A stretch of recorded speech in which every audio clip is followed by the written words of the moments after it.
This is a Sandali. In the wintertime in Afghanistan, a lot of families might not have electricity, but what they would do on most evenings is they would light a fire underneath the table. They would gather round under the blankets and tell stories. So that's what we're going to do. Help yourself to tea, walnuts, dried fruit, and join us.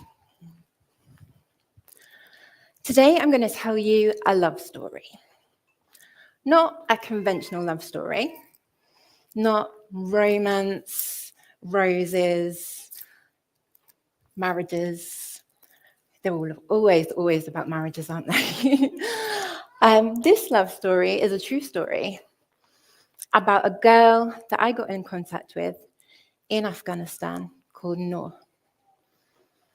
Now, I was given her details from a relative in Ipswich, and this was the beginning of a friendship that had a ripple effect, not just on one community, not just on one nation, but I believe that this friendship, that this love, will have a ripple effect on the world.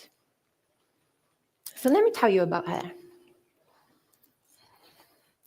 When I first met her, and I say met her, I mean WhatsApped her, get with the times. Yes, people have mobile phones in Afghanistan. They can't always charge them because the electricity goes out quite a lot, but they do have smartphones. So when I first met Noor, she was very, very, very discouraged. She had just graduated from university with her economics degree. She came from a very good family. Her father was a surgeon. Her sisters were dentists and doctors. And she was just ready to launch her career when, as you can imagine, all the universities closed.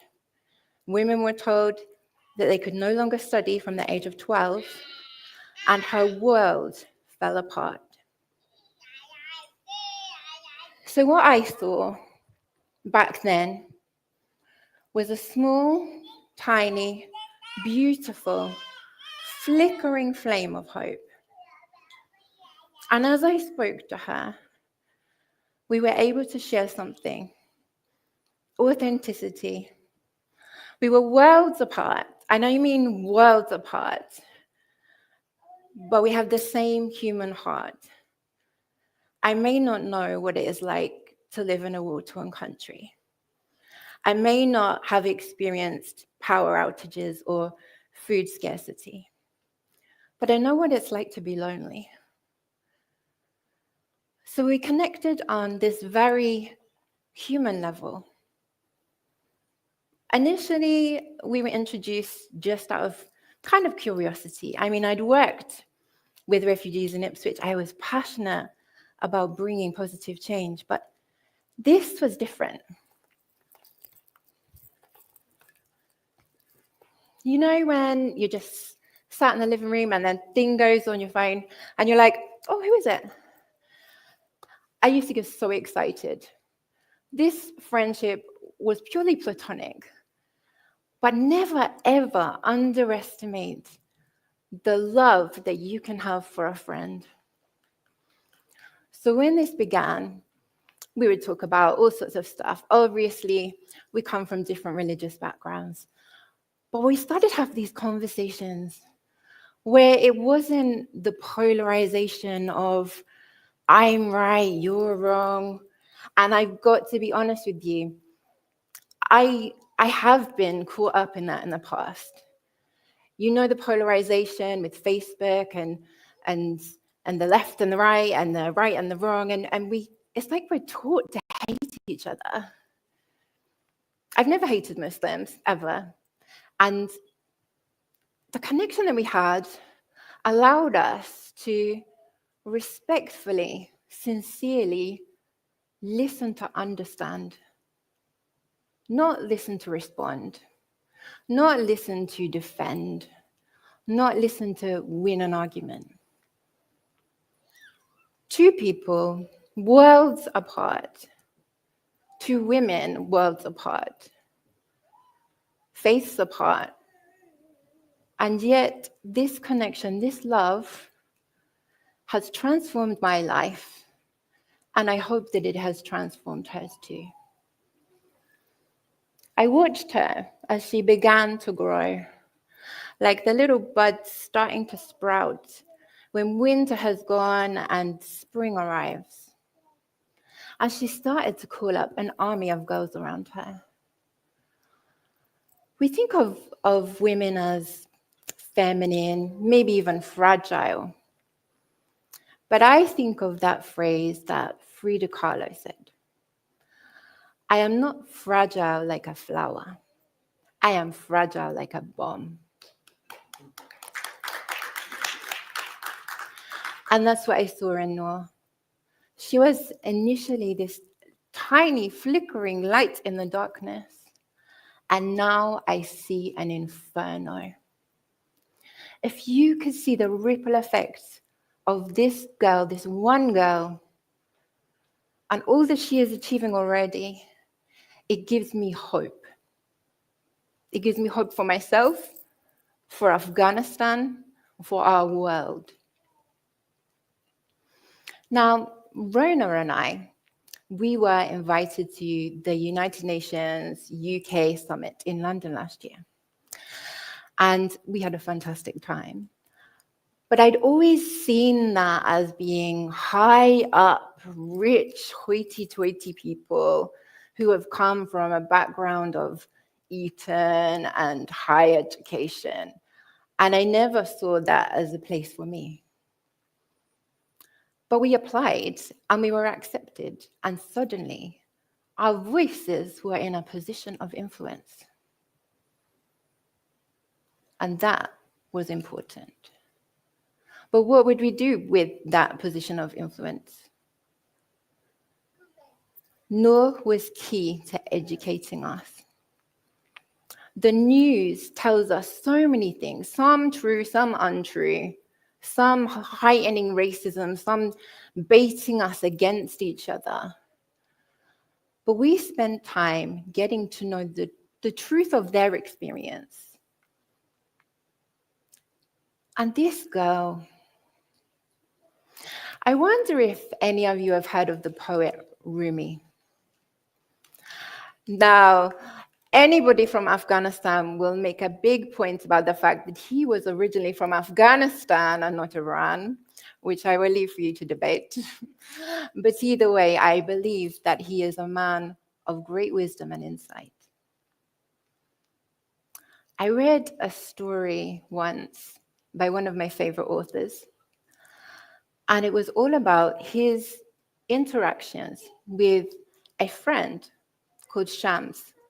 I can never pronounce it. Tabrizi, you can tell me the correct pronunciation later. And Rumi used to write poetry about his friendship with this man, which people found very strange. Even now, people would be like, why? You know, that's just, it's not culturally normal. It wasn't back then anyway. But I resonate with Rumi. This is a love story of platonic love that has changed my life. This girl, this light. So I asked her if she would mind speaking to some of her friends and collecting some more stories. And let me tell you about the other stories.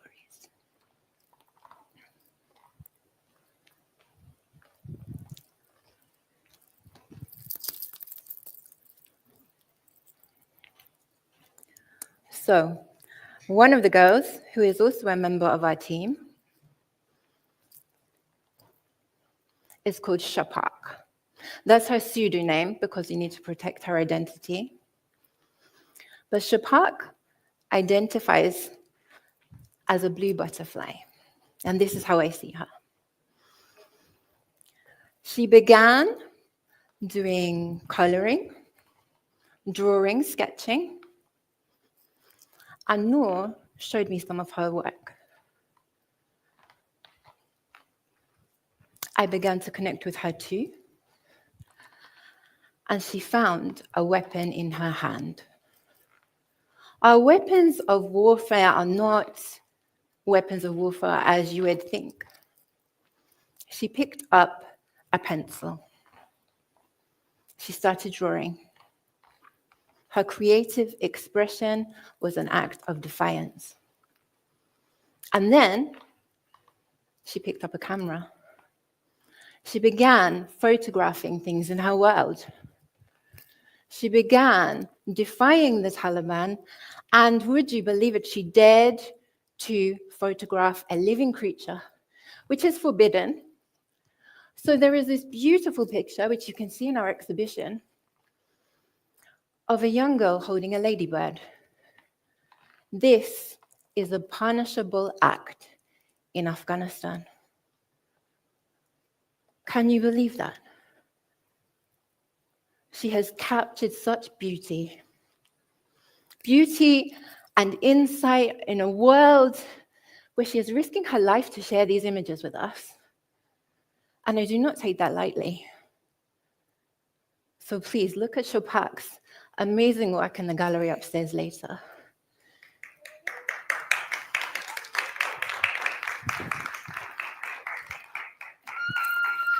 Let me tell you another story. Another girl that I was introduced to. She is not like the other girls. I have a slight suspicion that she might be neurodivergent, but obviously we don't know for sure, but all the best people are, in my opinion. She is strong-willed. She is resolute. If I could describe her as one thing, I would say she is a warrior among women. She is intelligent. And when she was at school, her teacher used to call her professor because they thought she knew everything. She is a fantastic artist, a fantastic leader. And she has done a lot of incredible work, which is also shown upstairs. Her name is Baran, which means rain. Rain brings richness and growth to the earth. She brings richness and growth to her country. And then we met another girl, and the weapon of warfare in her hands was a paintbrush. Now, it is illegal, forbidden, haram, in Afghanistan to do portraits, to replicate any living thing. So to paint a picture is risking her life. And yet, she still does it. She takes this risk, she defies the odds, and she produces something beautiful. You will see her artwork upstairs in our gallery.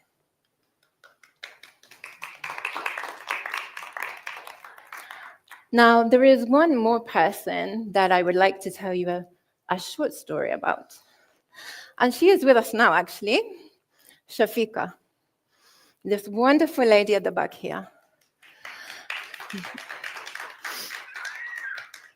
Now, Shafika was a professor, a teacher. She is extremely intelligent, and she has blessed the world with her gifts. But you know, the greatest gift that she has ever given me was this Valentine's Day. And I'm sure that I've caused lots of rumors with my talks about Shams and Rumi and my love. But this Valentine's Day, she gave me this ring. She put it on my finger, on my wedding finger, actually. And she said, "I love you."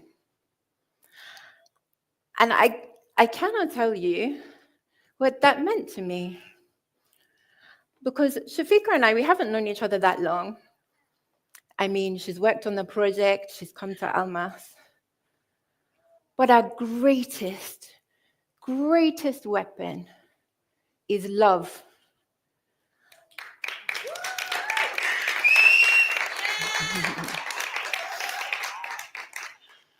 So now, we will leave the Sandali scene.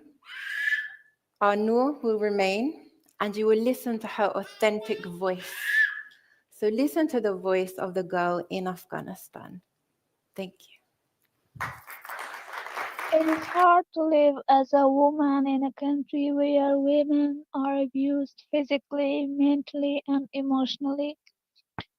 Every moment that passes, a part of your body, soul, or emotion decreases. In other hours, it's not you, it's you who gets analyzed. You will be humiliated, crushed, and broken with every deprivation and limitation. It is no longer just family violence, honor killings, forced marriages, withholding inheritance right. 2 years ago, education ban, work ban, travel ban, mandatory hijab, and many other bans have been added to them. It seems that the only thing that grows in this country is the right of damages and injustices against the women of this land. It is difficult to be a woman in a country where women and girls are considered second class citizens. Home becomes the safest place for girls.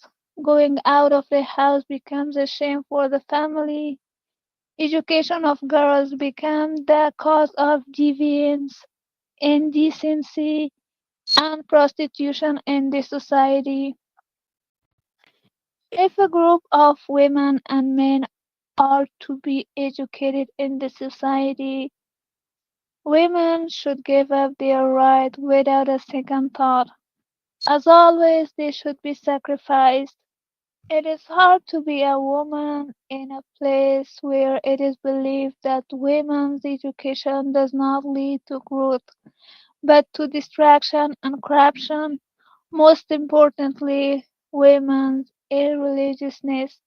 The right that makes a person a better person in all parts of the world become a factor of deviation here. Sometimes these beliefs go farther. The education of women not only corrupts them but also the men of the society, and this is exactly where the right to education should be taken away from them.